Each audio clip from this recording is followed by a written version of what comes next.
आज हम बात करेंगे उस मुद्दे की जो भारत से लेकर बांग्लादेश तक चर्चा में रहा है। बांग्लादेश में अडानी का निवेश कितना बड़ा है और इस निवेश में भारत सरकार ने अडानी की क्या-क्या मदद की।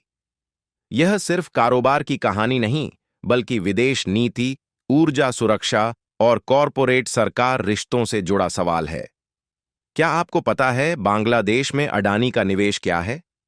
अडानी का बांग्लादेश में सीधा निवेश पावर सेक्टर में है।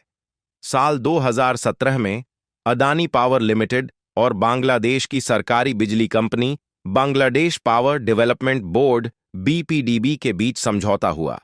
इस समझौते के तहत झारखंड के घोड्डा में 1600 मेगावाट का कोयला आधारित पावर प्लांट बनाया गया। इस प्लांट से बनने वाली 100% बिजली बांग्लादेश को दी जाएगी। बिजली बांग्लादेश को बेची जाती है। भारत से बांग्लादेश तक अलग ट्रांसमिशन लाइन बनाई गई, यानी यह प्लांट भारत में है, लेकिन इसका पूरा आउटपुट बांग्लादेश के लिए है। इसे बांग्लादेश के लिए बिजली संकट से राहत और भारत के लिए क्षेत्रीय ऊर्जा सहयोग बताया गया। डील पर विवाद क्यों हुआ? इस निवेश को लेकर बांग्लादेश में कई सवाल उठे। बिजली की कीमत महंगी बताई गई, कोयला आयात और ट्रांसपोर्ट कॉस्ट पर आपत्ति, कुछ बांग्लादेशी विशेषज्ञों का दावा। यह डील बांग्लादेश पर लंबे समय का आर्थिक बोझ डाल सकती है। यहां तक कि भुगतान में देरी हुई, डील की शर्तें बदलने की मांग भी उठी।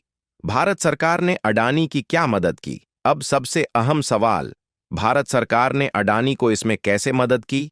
एक अंतर्राष्ट्रीय मंजूरी और कूटनीतिक समर्थन, क्योंकि यह सीमा पार बिजली सप्लाई और एक रणनीतिक पड़ोसी देश से जुड़ा मामला था, इसलिए भारत सरकार की मंजूरी अनिवार्य थी।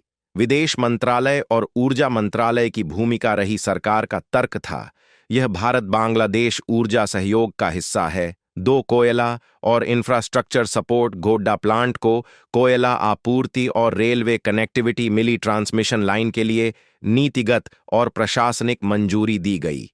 यह वही प्रक्रिया है जो किसी भी बड़े इंफ्रास्ट्रक्चर प्रोजेक्ट में दी जाती है। 3 सरकारी बैंकों की भूमिका। इस प्रोजेक्ट के लिए भारतीय बैंकों से कर्ज मिला। आलोचकों का आरोप है कि सरकारी बैंक अडानी पर ज्यादा मेहरबान रहे।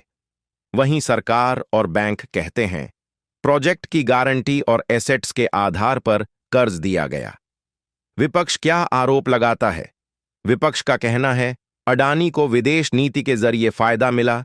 सरकार ने निजी कंपनी के हित को राष्ट्रीय हित बताकर आगे बढ़ाया, जबकि सरकार का जवाब है यह भारत की ऊर्जा कूटनीति और व्यापारिक विस्तार का हिस्सा है। सवाल अडानी के निवेश का नहीं, सवाल पारदर्शिता का है। क्या डील दोनों देशों के लिए फायदेमंद है? क्या सरकारी संसाधनों का इस्तेमाल संतुलित हुआ? और क्या बड़े कॉरपोरेट्स पर निगरानी पर्याप्त है? इन्हीं सवालों के जवाब भारत की आर्थिक और लोकतांत्रिक मजबूती तय करेंगे।